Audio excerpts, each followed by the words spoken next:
En préambule, j'aimerais rappeler à quel point l'exercice auquel s'est prêtée Valérie Pécresse était compliqué. Et d'ailleurs, la plupart des commentateurs auraient très largement refusé l'obstacle.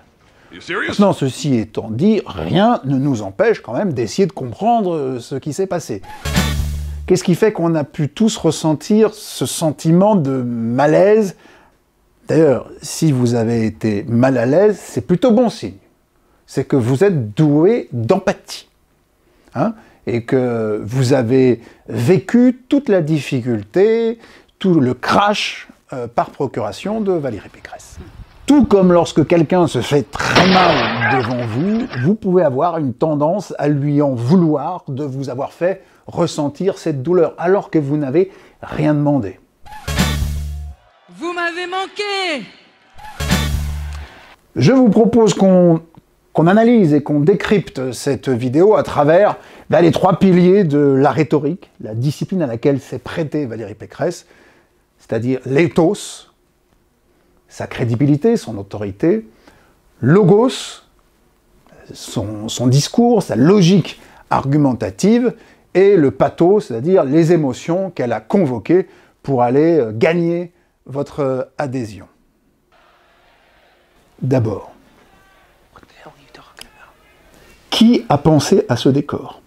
Normalement, quand tu veux mettre en valeur l'autorité de quelqu'un, je ne sais pas, tu le mets en hauteur, tu le montes sur une souche, tu le mets sur un bouclier, tu le mets en haut d'un trône, d'une colline, mais tu le fous pas au fond d'une cuve, aussi bleu, blanc, rouge soit-elle, pour avoir un sentiment d'avoir un nain au fond de cette cuve.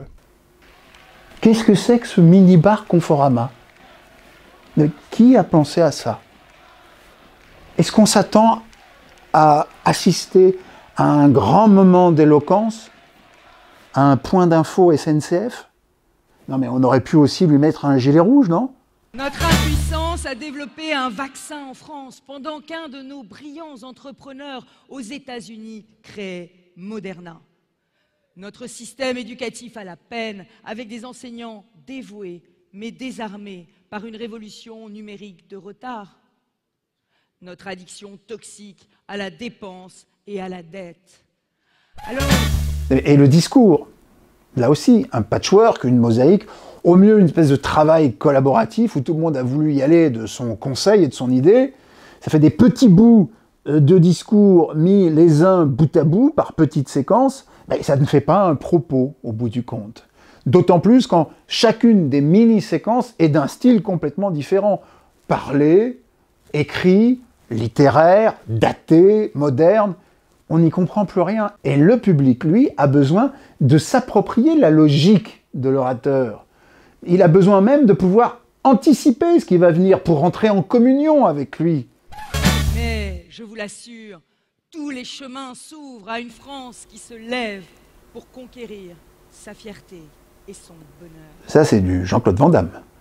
Une nation bâtie par des femmes et des hommes qui, par leur travail, leur bravoure, leur génie artistique et scientifique, ont réussi à hisser la France au premier rang. Alors oui, Valérie Pécresse n'est pas une comédienne.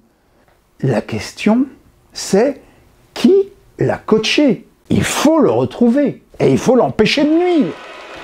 Et Valoche, tiens, prends ça, ça va te faire du bien parce que là... On est un grand orateur quand on arrive à toucher son public. Et votre public, il attend deux choses principales.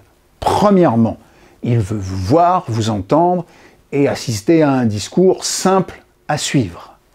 Et deuxièmement, il veut que ce qu'il voit et ce qu'il entend soient parfaitement alignés, que vous soyez authentique. Il n'y a qu'une seule façon pour communiquer cette authenticité. C'est le lâcher-prise. Et alors là, il n'y avait que des ficelles. Et alors, des grosses ficelles. On a quand même eu 2 ou 3 fois des moments de vérité, où les choses se sont alignées. On s'est dit, ah tiens, la voilà, elle avait disparu, on la retrouve. Le seul problème, c'est que ces moments ont duré 3-4 secondes, pas plus. Je veux porter un nouvel espoir, celui d'une nouvelle France que nous devons reconstruire ensemble. Ces moments de vérité auraient pu être aussi là augmentés par de l'incarnation, c'est-à-dire en lâchant, en s'autorisant à lâcher la technique. Le bon exemple, c'est le tennis. Vous avez le moment, le service, l'engagement, qui est un moment qui est très technique, qui est très réfléchi, très conscient. D'ailleurs, on peut s'y reprendre à plusieurs fois. Mais une fois qu'on a frappé la balle, là, il faut être dans le lâcher-prise. On n'a plus qu'une seule obsession, c'est son objectif, la balle et le terrain de l'adversaire. Eh bien, en communication, ça doit être pareil. Il faut organiser des plages de lâcher-prise. Malheureusement, on n'a eu que des services et aucun échange. Vous la mettrez, ce qui est un comble pour un exercice de communication.